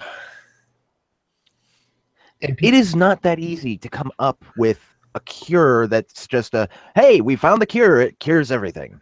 Cancer does not play by the rules. well, and to expand on that, Brigid, you said there's roughly 100 types of cancer out there. Well, yeah, over 100 But- types of cancer. Yeah, but okay, so you've got two people with leukemia. Are they both the same? Probably not. Exactly. I guess what I'm fishing for here is that inside of each of those 100 types, there are variants or subsets. I'm assuming here. I don't know, but I'm kind of going back to my own experience here just recently. The ward I was on when I was recovering was not just general surgery. It was also surgical oncology. And I got to meet some very, very sick people. And there was one, and forgive me if I break down on this one because it hurt. She was 19, I think. Terminal colon cancer. Everything I've heard here tonight, Big Pharma, less money in the cure. Her parents were all over that. I heard them, there was a curtain separating us. I never actually saw her face to face. But I mean, colon cancer is something that is treatable in certain circumstances. With her, they opened her up, took one look, and said there's nothing they can do. It was too far gone. And I listened as 3 surgeons tried to talk to the parents about it. And yeah, those surgeons may have been able to cure colon cancer in another patient maybe 6 weeks before that, but not this time. I guess what I'm saying is that from what I'm understanding is that cancer, even though there's 100 types, it's still a moving target. And yeah, you could, I know they've made great strides, especially in leukemia, especially the ones the kids get. I know they've made great strides in able to treat it to the point that it's in full remission and kids can get on with their lives. But it's not 100%. And just to finish off my point or my little story, I had to sit and listen to these arguments and to the accusations and to the doctors trying their best to explain. And the girl spoke up. That kind of stoicism that I heard in her voice, that resignation, she knew. And I think she knew before the doctors did that there was no going back. Here I am, recovering from a relatively minor surgery, dealing with an infected abscess, which is what kept me in there for so long, thinking that something somewhere out there had basically kicked me in the balls because I was stuck in the hospital. I wasn't able to go home. And I'm listening to this, not even an adult, barely an adult, realizing that she's maybe got months. She might not even be alive now. You have no idea how much hearing something like that twists in your brain. And I think part of why we have conspiracies like this is because we can't. Lay people like us, those of us here, Brigid, maybe you're the exception because you've been in the medical profession. We can't wrap our heads around the magnitude of complexity that is cancer, or that is even bacterial infections. You should have heard me yelling at infectious diseases when they were keeping me there. Whatever's inside of me, they were basically throwing everything they had in it, praying something would stick. Mm-hmm. And what did end up sticking is one hell of a blow to the pocketbook, but that's beside the point. In the medical world, you know, they say in chemistry and stuff, it's not an exact science. It's the same in medicine. We've made great strides, but there is still so much we don't know, we don't understand, and we're still learning. Cancer is one of those things. There can't be a pill because it's practically a tailor-made disease. Mm-hmm. It depends on the body. You know, unless you can develop some kind of, well, it would almost have to be genetic therapy. And I know that's a route that they're taking, but it's still, you're spinning the wheel. I learned that one the hard way. A lot of treatment now, as far as oncology goes, is starting to be tailored to people's genetics. You know, that they're able to test now to see what types of chemo you will respond best to, or if you will respond at all. But that's they still, couldn't even do 10 years ago. Yeah, exactly. We're talking almost like a Gen 1 kind of thing here still, though, right? Yeah, it's amazing. They It's still have just a long barely ways to go, but yeah, it's kind of in closed beta right now, if you want to use a software analogy. Yeah, and truth be told, what they were doing with my wife's cancer, they were literally looking at a molecular level lock and key for the drug that worked. I've talked about it on many an occasion. Come on, man up here. It worked gangbusters. It was exactly right. And I've said on many an occasion, if we had known this and gone through it 6 months, maybe 9 months ahead of time, we might still have her today. It could have gone to becoming a chronic as opposed to a deadly. But it's, I kind of, as much as this hurts, Andrew, I kind of have to throw this one at you, the devil's advocate. These drug companies and research companies, again, reminding you, I'm playing the advocate because I have to. They're not under any real obligation to release if such an item were to be drafted. Would they be? Yeah. So, I mean, first, let me just say, Dalan and Shujin, I really appreciate the stories. I can see the heartfelt emotion, and people who are listening to this as a podcast can hear it in your voices. And I really do. I mean, I sincerely appreciate you sharing that. So, I'm at a bit, you know, right, I'm pontificating without an emotional connection. So no, and you know, truth be told, or hold on.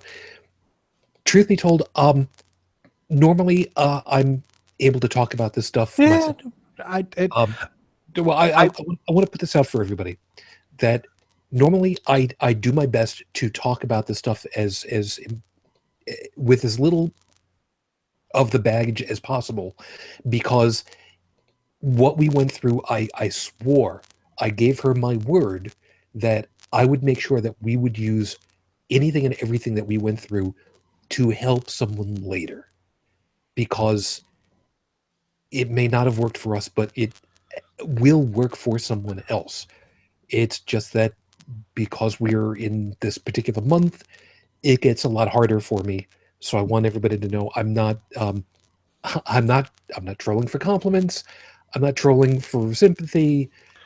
This is just one of those. This is going to be one of those nights where it's just going to be really tough. And let's face it, Yeah. Dalan's just on the backside of all this. I told him, by the way, I told him that I was going to forbid him from coming back this week. I knew that he probably needed an opportunity, so that's the only reason why he's on now. So No, with that in place, look, I'm glad we have his voice. I mean, I haven't known Dalan before tonight, so I sincerely appreciate both of those stories, and I think like there are sort of there are a couple of common threads that I see through that. Right. So the first is the first is when you're in that situation. Shujin, I love the way you put it, where you said that that you and your wife wanted to make sure that that the things you learned were things that you were going to share. Because I mean that's to me that's the flip side of the way I expected you to to say that, which is a totally reasonable thing to say, which is to say, when you're in a situation where the medical professionals have now said we're out of ideas, right? We don't know what to do. I totally understand the viewpoint of, well, then fuck it. I'm going to do, if something has a 0.00001% chance of working, and since we're not capable of understanding, right? Like random trying anything has that, right? Like I totally understand the mindset that people go through when they do that. My grandmother died 5 or 6 years ago, and when she was 93, and I was firmly in the atheist and skeptic community, even though I didn't have a podcast back then, and people didn't know who I was. And I remember one of the last times I talked to her. She came to my house, and we were making tamales together because that was something that my grandmother and I used to do, and we knew, this was sort of, this was 93, right? Like we knew that this was near the end, and she was talking about like she was losing her foot because she was a 3-pack-a-day smoker until the day she died. So of course she was losing her foot, and she was talking about having worn these magnetotherapy shoes, right? And she'd already bought the goddamn shoes, and she lived 8 states away. So if I was there, I would have been like, Grandma, magnet therapy is bullshit. Don't buy the fucking shoes. But when she shows up at my house and we're making tamales and she's talking about how much better she feels wearing the magnet shoes, right? I didn't deliver a lecture on, magnet therapy, right? No, she's my grandmother, right? Like she's already bought the shoes. The damage has been done. Grandma, I'm glad to hear the shoes make you feel better, right? Like that's not a time for delivering a lecture on, how to be a good skeptic, and that would have how to be a good skeptic and a horrible human being at the same time, right? Like, so I think number one, there's the kind of desperation when we're dealing with low probability events, and then number two, what I sort of pulled out of Dalan's story is. That I think is kind of the thread that goes through to the conspiracy theories is that notion of pattern-seeking behavior, right? Like it doesn't make sense. Like, why is this the way it is? Why? And and we know that sort of having an explanation of this is just this sort of weird confluence of mutations in your body that have resulted in this catastrophic macroscopic scale event. Like that's a supremely unsatisfying answer, right? Like and all of us in this community know, we're sort of on the lookout to watch for those sorts of bad agency level explanations when we're talking about, the topics that we fight about right? Like that's why Jesus isn't a good, explanation for the Grand Canyon or whatever. But when it hits home personally, like it's it's really hard to look at it and be like, no, I have to turn those same tools and say, yeah, that's the best explanation I'm going to get, right? Like it doesn't fit into a narrative. It doesn't make sense. There's no intentionality. And I don't know. I mean, those were sort of the two things that really, kind of most jumped out at me that I think like help explain the persistence of conspiracy theories, because they're an effort to make sense, right? Like, how can we have this level of knowledge? How can we have this state of the world? How can we have these billions of dollars being spent and not made any progress on this? I don't know. That's my thoughts. You know what? You just made me remember an old trope line. We can put a man on the moon, but we can't do cure it. Here we go. cold. Right. Yeah. That's It's because the the common same- cold isn't that common. It changes. It evolves. Okay. And this is where the science comes into play. All right. People don't understand that the common cold isn't just a virus that stays the same and, it's just something we haven't figured out.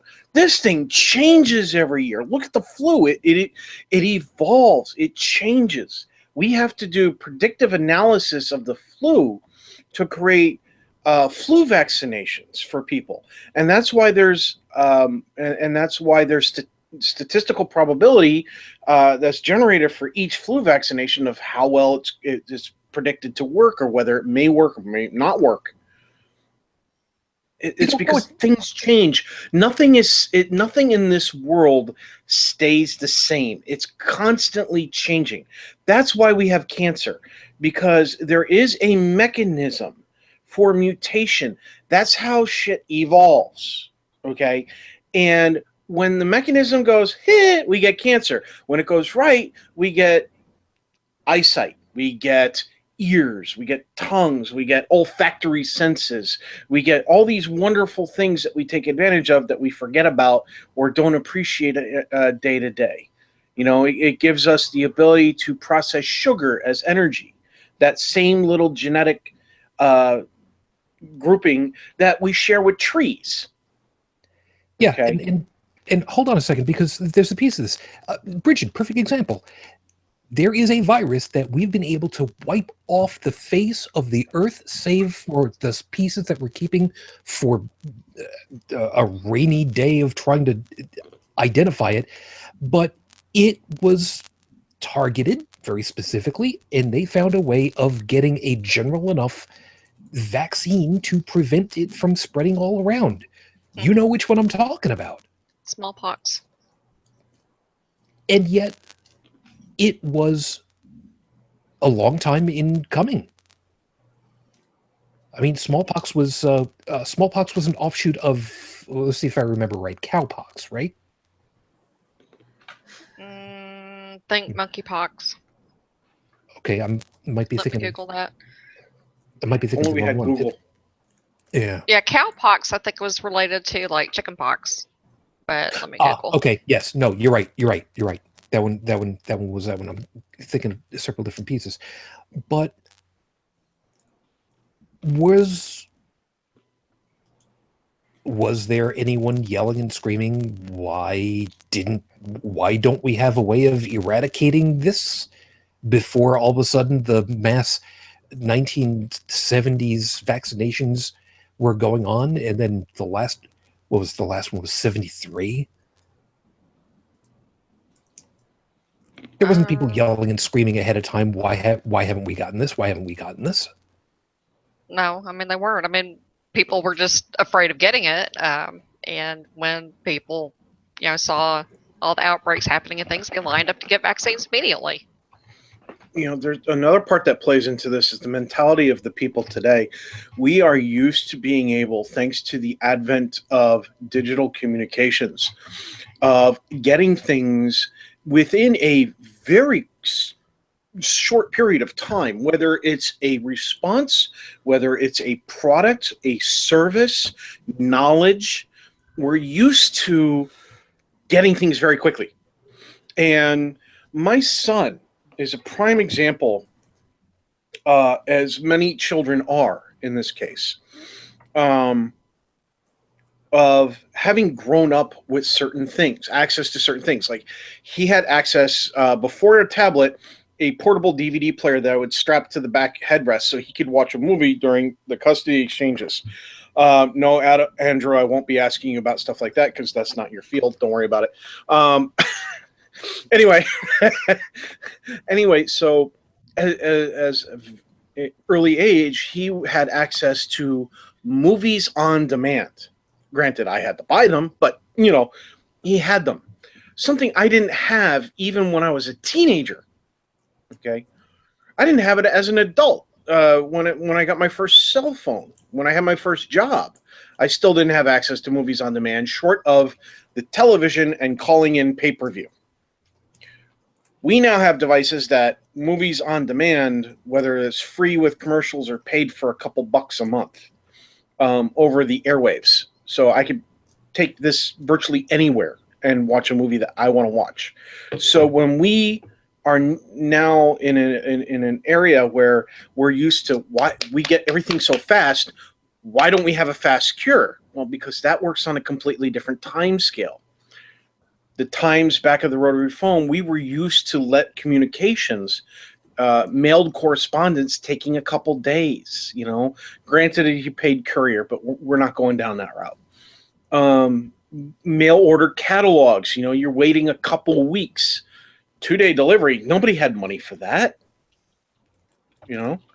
So we were functioning on a different frame of mind than we are now as a whole.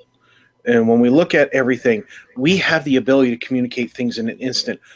We have all this wonderful technology. Why don't we have it solved yet? Well, because it's not the technology.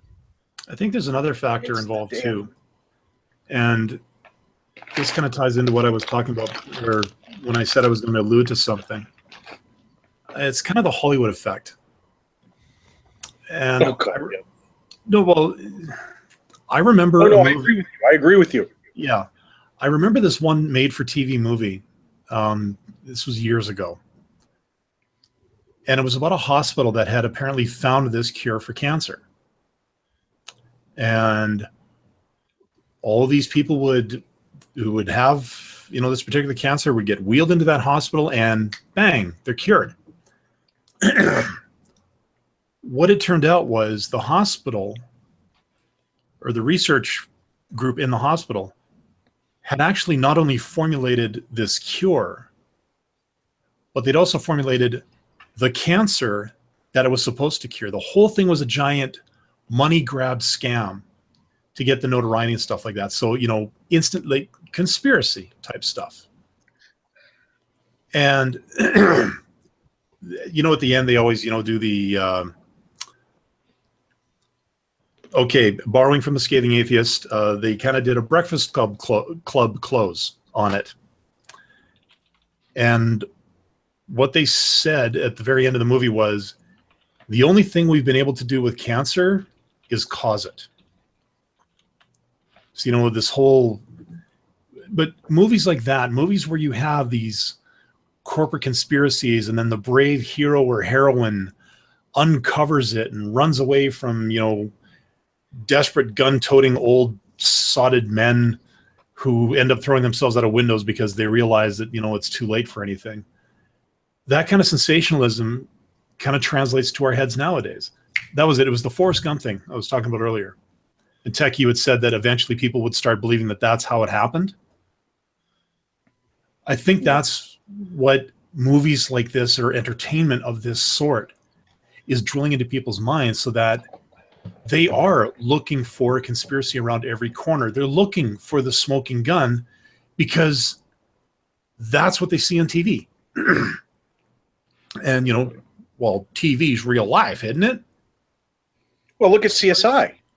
Oh, yeah. There's a whole can of worms in that. I'll tell you about when we get off the.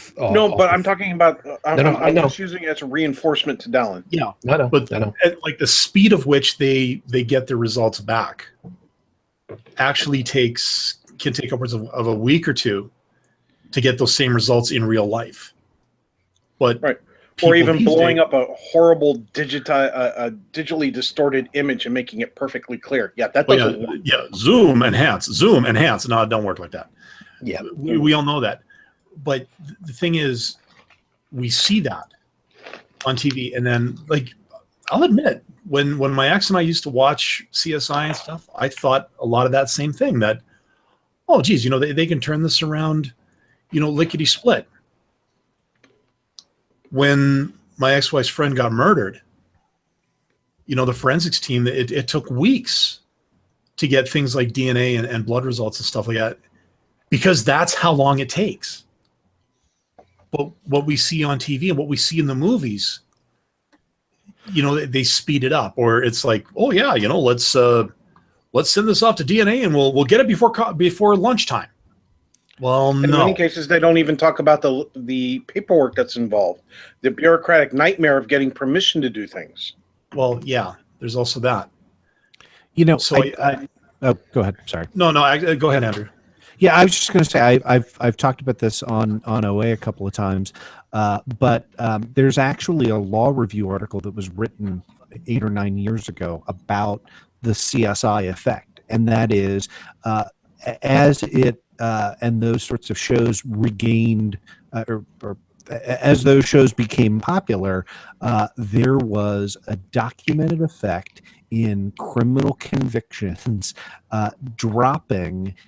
Particularly in sort of major city jurisdictions, and this law review article looked at like 4 or 5 different cities, because juries were expecting presentations that matched up with what they saw on TV, right? Yeah. And they would go back into the deliberation room and be like, well, I don't know, like they didn't bring out the like fancy 12-point fingerprint analysis thing, so maybe that's not his fingerprint, and it really they couldn't reconstruct the bullet from a little tiny piece.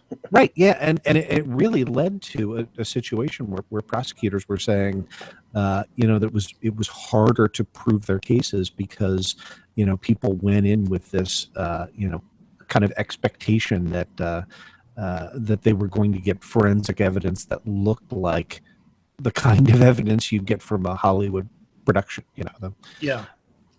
Yeah.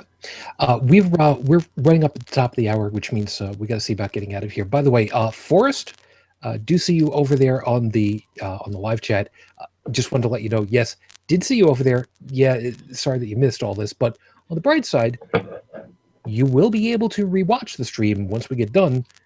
And depending as to how Dalan's feeling, maybe we'll have the audio out eventually sometime soon. Let's see how the all coffee treats me tomorrow. Fair enough. Since we are almost out of here, Andrew, I want to throw one last question past you, as basically for you as a way of getting out of your last idea on this. I brought you in here because the conspiracy is out there. It's continuing to be out there, and it's probably going to continue far longer than what we would like, which means longer than now. Your opinion as someone who deals with very complex issues in a lot of cases, and I forgive me when thinking from that angle, what should people question when they look at something to think maybe this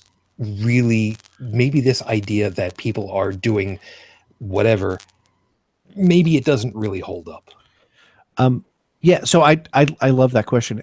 How many people on this call have heard, this was like, I don't know, 7 or 8 years ago, it was on when Penn Jillette still had his radio show, and he arranged for a debate between Joe Rogan, who at the time, I don't know if he still subscribes to the position, but believes we didn't land on the moon, right? And Phil Plait, the bad astronomer, right? And Penn thought, yeah, well, this is great. I'll bring Phil on, and like he'll kick his ass, and we'll embarrass him. Has anybody heard those radio shows? No, I have not heard it in total. Okay, so I'm wishing I had. yeah, here's the punchline. Rogan destroyed Phil Plait, and I'm about to explain why. It was so embarrassing and so bad that maybe Phil's a listener to your podcast, maybe he's a listener to mine. I love that guy. That Penn had a subsequent follow-up podcast just with Phil to sort of explain why moon hoaxers are insane. Couldn't do it in real time, and the reason is that Joe Rogan employed at a really high level. It's incredibly instructive. I'm sure this is preserved on YouTube. I would encourage people to go out and look at it and find it. What Rogan did was just pepper sort of nonstop with, okay, well, answer me this. Well, why is it then that I know you're going to have a good reason why the United States, brought on Werner von Braun and like all of the Nazis and like people over whom they were blackmailing.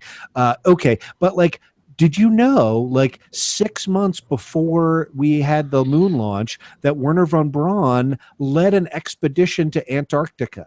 Why the fuck did he go to Antarctica, right? And Phil Plait said, well, I don't know. And he's like, look, so I'm not saying that like he went to Antarctica and dug up weird rocks that you can't find anywhere else on Earth. But I'm just saying, if you were going to dig up weird rocks and pretend they came from the moon, like Antarctica is a pretty good place to go to. And he did this like a dozen times with weird questions, right, about aspects of the Apollo program that there aren't good answers about. Like, I don't know why Werner von Braun went to Antarctica. It doesn't matter, right? Like, we obviously went to the moon. We know we went to the moon because there's a laser set up on the moon that sends signals back down to here, right? Like, we know that's ridiculous. But just to make sure that we're all clear on this one, a laser reflector, there isn't a big laser. We don't have a laser on the moon. Fine. Just want to make sure we're on this. Excellent. I appreciate the clarification. Right. But the point is that when the focus of the debate was, okay, explain this, right? Like, here's an anomalous fact. Tell me what that is. Plait was, knocked back onto his heels and couldn't explain it. But if you corner somebody who says we didn't go to the moon and ask them, okay, what's your theory here? What do you think happened? Describe for me. Then that's when it falls apart, right? Like, because, he advanced, Rogan in the course of this discussion advanced like multiple contradictory things. Like, on the one hand, it was, done in a sound stage. On the other hand, like maybe it was done as cover for something. Like none of that holds together. The same thing is true with any major conspiracy theory with, 9/11 truthers or whatever. Like the way in which you sort of get to the bottom of it is by asking the person who holds to the conspiracy theory to explain excuse me, what they're talking about. And so that's the lesson I kind of draw from that, which is to say, don't be derailed by can you answer this question? Because they're plenty. Like, I can't answer why Werner von Braun went to Antarctica, right? I don't know that maybe we can ever, right? Like the information to let us answer that may be lost to history, but that doesn't mean we didn't go to the moon, right? And so that's the kind of approach that I try and take, and the reason that I'm able to sort of come up with that really, really quickly is because we get that in the law all the time, right? Like, how do you explain this weird thing? Like, anybody who's ever tried a case, civil or criminal, knows that like as you're digging through the files, you find things that don't make sense. Excuse me, sorry. And if you allow the other side to make the implicit argument of, if the defense's side, if the defendant's case does not explain every piece of information, then then they're wrong, then they're lying, then they're covering something up, right? That's how lawyers lose cases. I don't know how many folks listen to the first season of Serial, but there's a pretty huge divide among folks who listen to Serial, where almost every lawyer I know is like, well, yeah, obviously Adnan did it, right? Like, and almost every non-lawyer is like, well, but like, how do you deal with this and that? And the reason is because lawyers sit there and listen and are like, yeah, no, of course there are these like facts that don't make sense and don't fit the timeline and don't interact. That's what trials are about, right? Like, but the question is, which side has on which side of the ledger do more of the facts fit in with more of what we're trying to reconstruct? And when you do that, you know, it's pretty easy, you know, sort of what you come to. So that's kind of what I'm trying to do with my show. That's kind of what I'm trying to do with life. You know, don't understand and ask and try and answer those questions. But the fact that there's one anomalous piece of data doesn't mean you jettison your framework. Doesn't mean, you know, you give up and say, oh, I can't explain why Werner von Braun went to Antarctica, therefore we didn't go to the moon. Yeah, you must be right. So that's my answer. This feels a lot like in terms of legal and medical. You have the layperson, you know, who seems to think it all is in black and white. But then people experiencing the field, like you, Andrew, for legal, Brigid for medical. And again, sort of based on the conversations I had with the nurses and everything, there are just unending levels of complexity that, like I said before, people just can't really wrap their heads around. And I hate to say it, but thoughts of Donald Trump just kind of popped into my head about the same time. Oh God, I'm sorry. Well, no. Just, well, no, he came stomping in, you know, like, this is simple. We'll build a wall. We'll do this. We'll do that. And I remember catching a headline on CNN one night while I was, relaxing, if you can call it that. When you were avoiding Gilligan's Island. Yeah. Yeah, but anyways, one of the headlines I saw on CNN was Trump admits that this job was a lot harder than he thought it would be. Oh yeah. That sound you heard was me facepalming. All the way from the hospital. No. I needed 2 Tylenol after that one. Let me tell you, I was just like, good Lord, you got to be kidding me. Like, now he's realizing just exactly how gray everything is. So, can I want to jump in with, by all means. As a matter of fact, whatever you've got to say, you've got the floor to finish this all out. Oh gosh. Well, no, because I want to jump in. I wanted to jump in with a plug for my show, which I've already plugged a couple times. But while Dalan was talking, one of the things that I really, really want to encourage all of us who are on the left, who oppose Donald Trump, is to make sure that that we're not underestimating the skills that Donald Trump has, right? And so I did a 2-part episode. I don't know if anybody heard it. I won't quiz. It's fine if you didn't. It's episodes 57 and 58 of Opening Arguments, in which I went back to the USFL, the football league that Donald Trump bought into in 1983, and wrecked.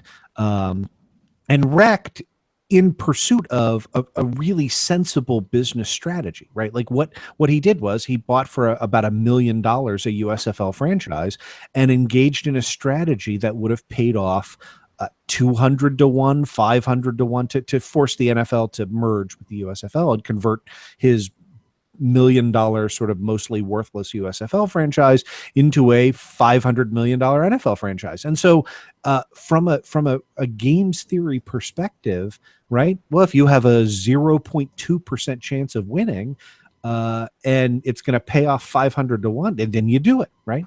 And I liked those series of episodes. It was fun to do. And part of what I wanted to illustrate in that was the strengths that we can understand about Donald Trump's intellect, character, personality, because there are far too many people that I see on the left who kind of have the view of Donald Trump as being, you know, like one step above Forrest Gump, right? As being, you know, semi-literate. And I get that his, right, like when he speaks, I want, you know, I pine for the golden days of the erudition of George W. Bush, right? Like, you know, he speaks and I think like we should award Sarah Palin the Nobel Prize. So I get that. But to dismiss him as a simpleton with no skills, I think is a major tactical mistake. And I think it's criminal, actually, because I'm from New York. Okay. You ask most New Yorkers, they know who Trump is. Right. Okay. Especially if they grew up in the time where he made the papers constantly, him going after his ex, the whole debacle over in Las Vegas with the little old lady in her house and trying to turn it into a limousine parking lot. There's a lot of stuff. Trump's a bully, but he's also a very good businessman. Not good as in like making other people rich, good as in making himself rich. Okay. And he has no qualms about how he does it. And so when he's up there and he's talking as a businessman, not a politician. Yeah. And that's the part that a lot of people don't get. Yeah, but the trouble is he's dealing with politicians. Yeah, but look, like one of the skills. So again, kind of going back to those episodes, right? I think this illustrates both components of it. He executed a brilliant strategy. The USFL was a summer component to winter football, right? That was how the league was pitched, and the idea was. Hey, people like watching football. There's no football on in the summer, and a lot of them will watch secondary football, and we want to be your second favorite football team, right? And the league was profitable so long as that's how people viewed it. And he came in and said, I want to move the USFL to compete with the NFL. And all of the owners were like, you're a fucking idiot. This is the USFL. There's no possible way we can do that. You know, just run your team and whatever. And so then what he did was destroy, like he blew through the league's salary cap. He hired NFL veterans and forced everybody in the league to leverage their teams to the hilt in order to compete with him, destroying the league's finances. So that then he came back a year later and said, hey, all of us, instead of having marginally profitable USFL franchises, now have massive debt sinkholes. How do you guys feel about my long shot strategy now? And 14 of 18 members were like, well, guess we got to do what you wanted to do, right? Like, in other words, he came in, was outvoted 17-1, and put within a year, put a plan in place that persuaded 13 of those people because he was astute enough to understand, you know, what blowing through the league salary cap would do, right? Like if that they were not going to settle, that he knew the personalities of those owners well enough to be like, well, they're not going to let me be the only team hiring away NFL players. If I do it, they're going to follow suit. If they all follow suit, they'll have to run massive deficits. If they all run massive deficits, then they're going to follow me on my plan to sue the NFL. And that was it twisted, weird, wrong, morally, but brilliant at the same time. And so when I look at, you know, the types of sort of long-term strategies where Democrats are like, you know, Trump is just a moron and doing that. Like, I think you underestimate Trump at your own peril. So I didn't mean to get way off on that tangent, but no, quite all right. And for anyone that might be interested in seeing kind of how I've kind of looked at it in a weird funhouse mirror that chills me quite literally to the bone because I'm afraid that I've got something right about it, check over on our Facebook and the Twitter feeds. I did put a picture, a screen cap of what I had written up that starts off with, let's take a quick look-see about this a second. And it was about the firing of the FBI director. But it goes a lot further than that. And I'm not going to quote the whole thing now. I'm not even going to read it.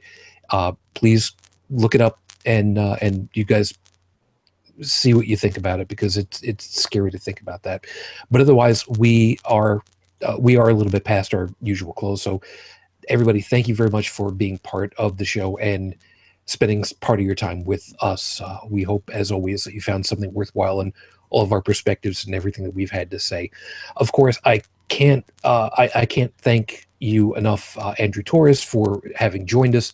By all means, please go ahead, plug everything, and of course, I will be sure to send a copy of this off to your parole officer to make sure everything's good for you. Shujin, thank you very much for having me on the show. I am sorry for taking us late. I'm not surprised, because verbosity is a challenge, as a charge that is frequently leveled against me. So in all seriousness, we do, we aim for 2 hours, and truth be told, there are times when we do have to go long, because, well, truth be told, it needs to go a little bit long. In all seriousness, I'm actually very honored and grateful that you were able to spend the time with us, because we know full well this is not an easy hour to get folks on. So seriously, thank you very much for that.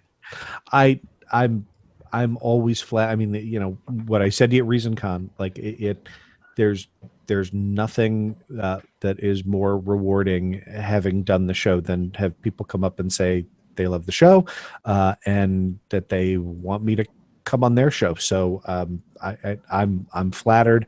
I hope you've enjoyed having me around. I've enjoyed being on the show, and thank you very much. That's the honor is mine. So for you, of course, the show is Opening Arguments. He leads the guest to continue. Yeah. Okay. He wants a website. Right. So the Opening Arguments podcast, that's www.openargs.com. Opening Arguments on Facebook, Opening Arguments on Twitter, and if there's anybody that hasn't listened to, essentially what we do is we take stories in the news that have a legal component to them, and have been misreported. So, and if they have been reported, they have been misreported, because the news has no idea how to report what the law is, and we sort of break those down for folks, and the idea is to sort of piece through the difference between fake news and real news, and understand what, when there's the latest outrage piece, be it left or right. We're pretty left of center show, but when there's the latest outrage piece about X piece of legislation or executive order or latest proposal, what that really means from a legal perspective. So that's the show. I think it's a good show. Yes, I was listening early on, and at this point, no powdered wigs. Yeah. But gold fringe on the flag. So. Yes, I remember when that came up on Law and Order way back when. Oh God, that was so, even then that was painful. As soon as you said powdered wigs, suddenly I'm seeing Eli Bosnick dressed up as Napoleon. Well, yeah, dear God, no one tell him that, because he will come out.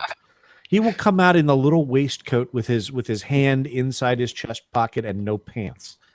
But if I can just say in advance, if this does happen, for some reason, if somehow he ends up actually listening to this episode because you're on here, Andrew, and he gets inspired, to everybody else who actually witnesses this, you're welcome. Thanks. It's bad enough I have to make I have to see about making a Kigu suit for him, so that he's got the Pega Widow, whatever the frick it is. I gotta find my sketches. nobody don't ask me. Joey, you were last in, so you're first out. Thank you for being able to make it. I hope that you had yourself a great time, and you didn't light anything on fire tonight, right? Nothing that is normally lit on fire, but that's good. Joey doesn't light things on fire. He blows shit up. All I can say is not with like our primary subject, but with some of the other things that have been mentioned here tonight. I'm just terribly confused now. That's okay. I don't like to be confused. You can watch it all again another time later. UnrenownedTech, you have yourself a great night, morning, whatever it is at this point. It is morning. And of course, as always, thank you very much. You have yourself a good. I'll try. I like to sing about the moon and the June and the spring. Fortunately, I've got control over the mute button for you. Brigid, thank you, hon. Of course, many times over. And you have yourself a good Wait, you one. haven't used it all day. Now you're going to start doing it? Don't tempt me. Yeah. Are we going to plug my blog too, since we forgot last time? Well, now that you've been all kinds of ready to do it. Yeah, you can find my blog, Between the Wheels, at brigidfitch2112.wordpress.com. And you can find me on Facebook as Brigid Fitch. Or leave a message for me on the Holy Crap Facebook page. That would be. I should update some of those contacts, and of course, Dalan. I cannot tell you how glad that you're back. I cannot tell you how glad that you're better, and I cannot tell you how pissed off I am that I went back on my word and told you, yes, okay, fine, you can come and join us tonight. Well, if the subject had been anything else, I would have given it a pass, but I just thought I might have had something to offer to this one. I'm glad you were here. Yes. I'm glad to be back, and I actually want to give out a shout if I can. One of the nurses I met in the ward, we got to talking, and she said something to me that raised every single green flag I had in my arsenal, if you will. She basically said, so, like, we were talking about something, and she says, oh, you mean they don't have any evidence to support their claim? Which is what you usually hear from a diehard skeptic. Find out she's a listener to The Thinking Atheist. Like I said, just ding, ding, ding, ding, ding. Plugged this show for her. So, Christina, if you are listening, either now or at some point in the future, I'll be coming up to see you guys once I'm a little bit better. But from the bottom of my heart, to you and to everyone else up there who had to put up with me, I thank you. And I will see you when I see you. Oh, and yeah, shameless plug, inthewind.yo5.ca, my own little ranting scribblings. Thank you, everybody. As an aside to kind of go along with that one, as I mentioned, the 22nd of May is the, I don't like the word, but is the only one that is accurate, is the anniversary of my wife having left us. 7 p.m. Eastern Time. Every year I have gone back to the nurse's station and I bring home-cooked dinner because what nurses go through, we don't normally see. We don't even have an idea because we don't deal with that. There are people who work in cancer wards, cancer hospitals, who do not know if their patients will be leaving in a wheelchair or in a stretcher. Yeah. These are people for whom the fact that they continue to do it year after year after year, in some cases as a career, is hard to fathom sometimes. But if you have the opportunity, if you see somebody, if you're out shopping and you see somebody in scrubs, take the 10 seconds to give them a wave over and offer a handshake. Don't insist. Offer a handshake and just say, I see that you're still in your work clothes. I don't know what you do. I don't care. I hope you had yourself a good shift. You have no idea how many people you might actually help with that. So we need to get out of here. As always, if you'd like to follow us over on Facebook, we do have a page, of course, Holy Crap the Vlogcast.